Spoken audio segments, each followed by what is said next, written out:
Welcome to my channel. I'm Scott, and in this video I am going to walk you through the process of valuing Fiverr stock by analyzing their financial statements and dissecting their financial ratios so we can determine if it's a buy or a sell. Fiverr is a website to find or list freelance services. There are so many jobs on the platform. It's really diverse. You can find people to design your business card. You could find someone to teach you Spanish. It seems like you could find almost anything on there. All the jobs on Fiverr used to be only $5. That's where they got the name from, Fiverr. In 2013, they removed the fixed $5 price. If you go to the website today, there are many people charging more than $5. You may see gigs for several $100s or up to several $1,000s. If somebody's doing graphic design work and they want to make extra money on the side, say they go to Fiverr and offer 10 thumbnails for $100. And let's say I was interested in buying 10 thumbnails for $100. I would pay Fiverr $105.50.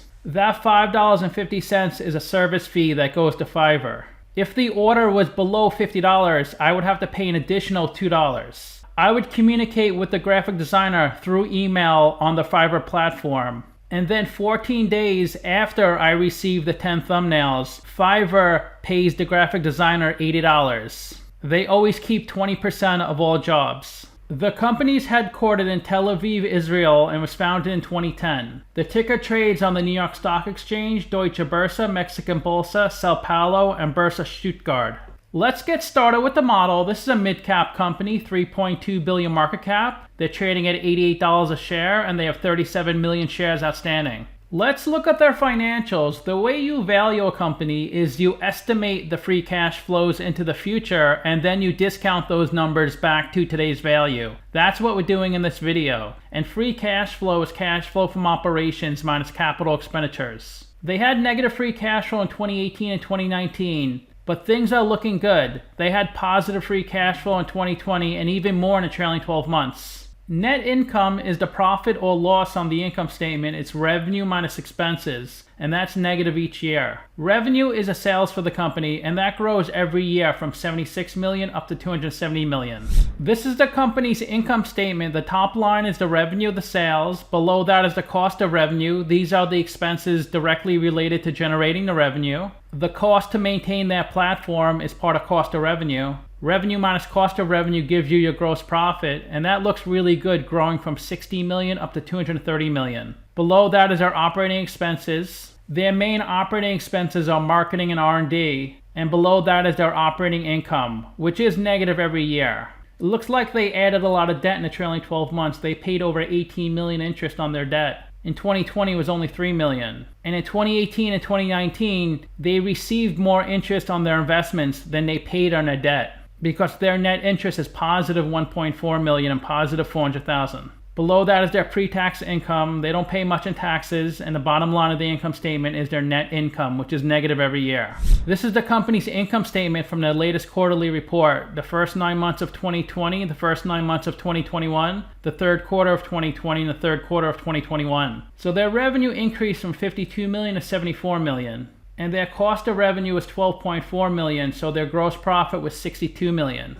They have really good gross margins, 83%. That's gross profit over revenue. Their industry is in the low 50s. Each year, their gross margins improve from 81% to 84%. And we can't get any info from their operating or net margins because they're negative every year. They spend 20 million in R&D, 38 million in marketing, and 12 million in G&A. G&A is the payroll for support functions and other items as well. Their operating loss was negative 9 million. Last year at this time it was negative 1 million. And they paid 5 million of interest on their debt in the third quarter of 2021. Last year they paid no interest. They received interest payments on their investments of 570,000. Their quarterly revenue was growing, but it declined a little bit from Q2 to Q3. And their active buyers are increasing from 3.1 million to 4.1 million.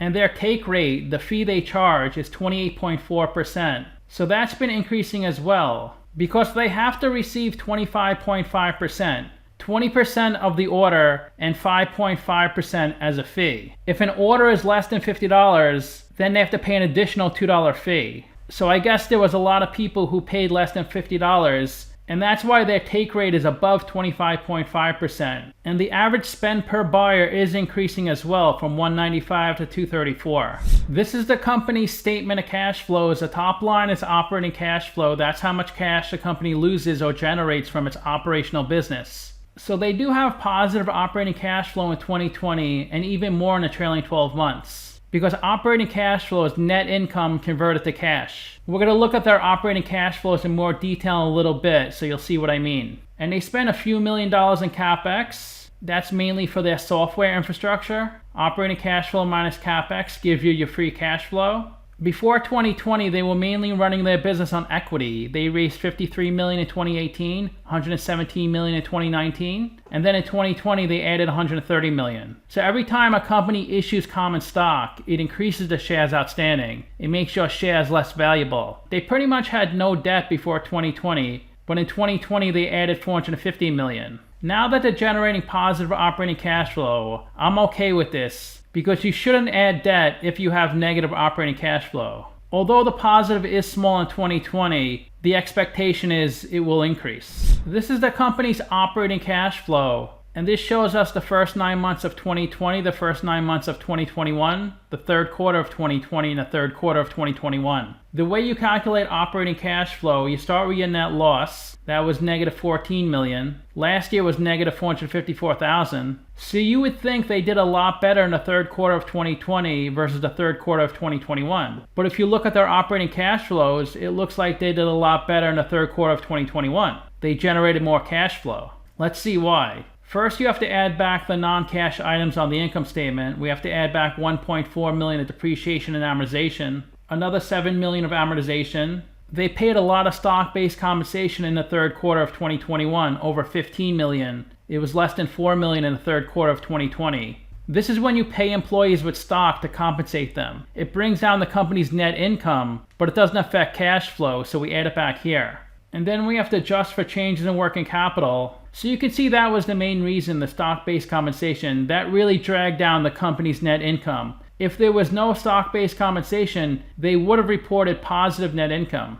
When you see user funds and user accounts, these are just the money people pay for projects, but the company holds it for a few weeks until the project is done, then they give the money to the seller. That cash is carried on the balance sheet, and that's why it's reflected in the statement of cash flows. This is their investing and financing sections on their statement of cash flows. A lot of the cash movements in the investing section are the sale and purchase of marketable securities. These are usually short-term investments, so the company can earn a little bit of interest on the cash in their bank account. In the financing section, they raised $130 million in 2020 from issuing common stock. So there's not much going on in this section in the third quarter of 2021.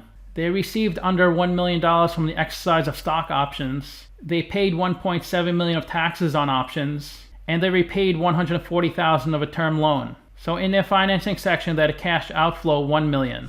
This is the equity section on their 930 balance sheet. They have $350 million of equity. They raised $565 million from selling their business, and they lost $218 million from running their business. Let's look at the capital structure. They have $347 million of equity, $384 million of debt. They have 47% equity, 53% debt. But they could pay off all the debt with the cash on their balance sheet and still have $42 million of cash left over. You can see they had no debt from 2018 to the end of 2020. Then it looks like at the end of 2020 they added a lot of debt. When we were looking at the statement of cash flows earlier, we were looking at the first 9 months of 2020. So it looks like they added that debt in the fourth quarter of 2020. That's why it didn't show up in the financing section of the statement of cash flows. And their equity has been increasing a lot as well, because they have raised a lot of common stock, and that increases equity. But now their debt is a little higher than their equity. And I gave them a WACC of 7.18%, and that's a discount rate we're going to apply to the future cash flows.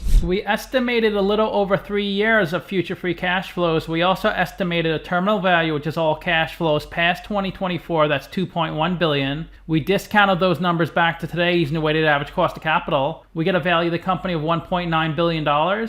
We divide that by 37 million shares. And we get a calculated stock price of $51. They're trading at $88, so they're trading at a 74% premium. It's a sell according to the model. Their revenue is projected to grow 24%. I upped that to 40%. So I grew their revenue 40% up through 2024. That's how I got their future revenue estimates. The average company in their industry converts 12% of their revenue into free cash flow. So I multiplied their future revenue estimates by 12%. That's how I got their future free cash flows. It looks pretty much in line with the trailing 12 months. Their free cash flow in the trailing 12 months was $32 million. My projection in 2022 is $49 million, then $68 million to $95 million. And then the terminal value stabilizes the growth at 2.5%. If you think my model is too conservative and you think their growth will be much greater, then your valuation will be higher than mine.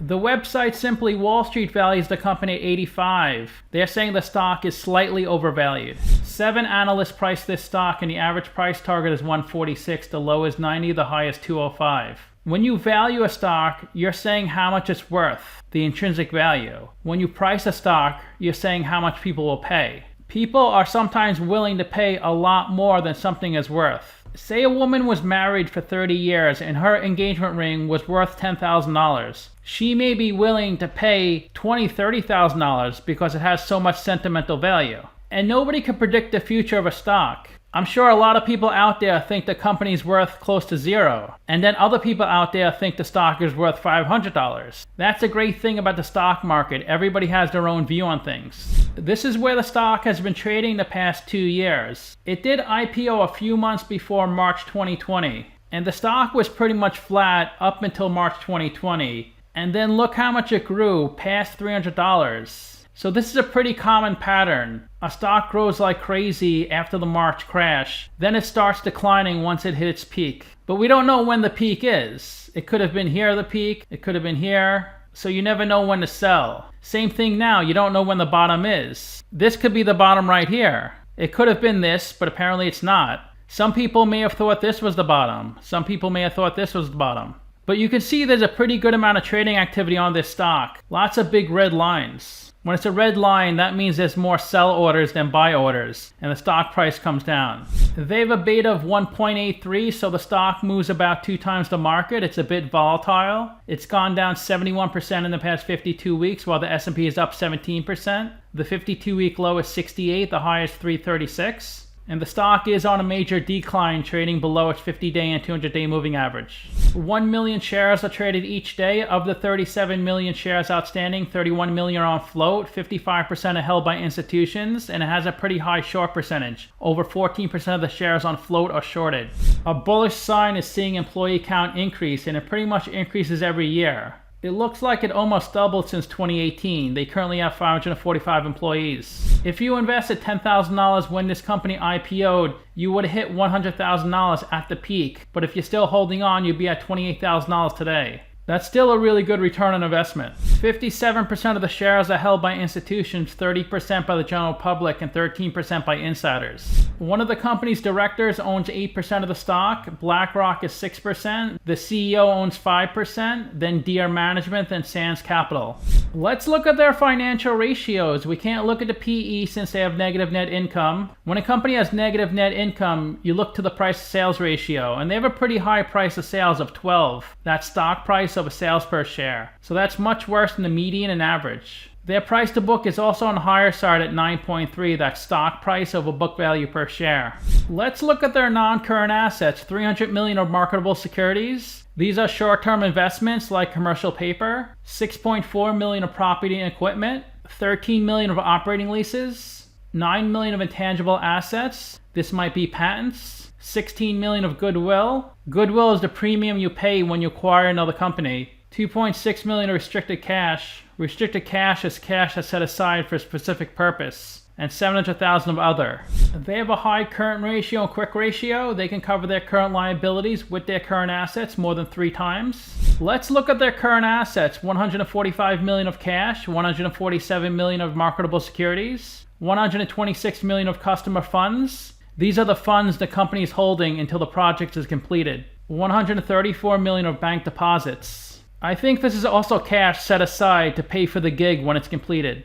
and 8.6 million of receivables. This is how much money other companies owe Fiverr. Let's look at their current liabilities. 4 million of trades payable. This is how much Fiverr owes other companies. 118 million they owed when a gig is completed. 9 million of deferred revenue. Deferred revenue is when a customer prepays for a product or service before it's complete. And they owe 43 million of other accounts payable. They owe 3.3 million of operating leases and 2.3 million of debt. So it's a really good sign they generated positive free cash flow in the trailing 12 months. And they have a good amount of working capital, 382 million. So the company does seem to be well funded. They may be able to get through the next 12 months without needing to add any debt or equity.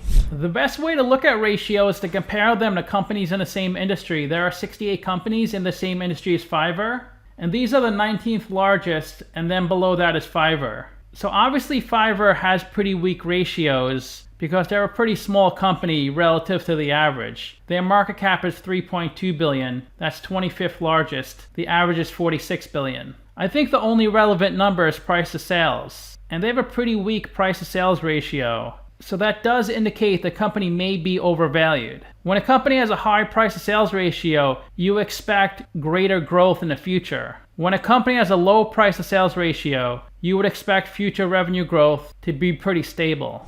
So to summarize, I have them trading at a 74% premium, and I really like what they do because I use their service many times to do my thumbnails. The quality on the services can be hit and miss, but it's definitely cheaper than almost anywhere you can go. I'm just not sure if I would invest in this company. Maybe if the stock came down another 30 to 50%. I rank their free cash flows 4 out of 10, their revenue 6 out of 10, and their ratio is 2 out of 10. So let me know what you think. Give this video a like, subscribe, or comment below. Also, if you'd like to get a custom valuation or just support the channel, you can become a member by clicking on a link in the description below. Thanks for watching.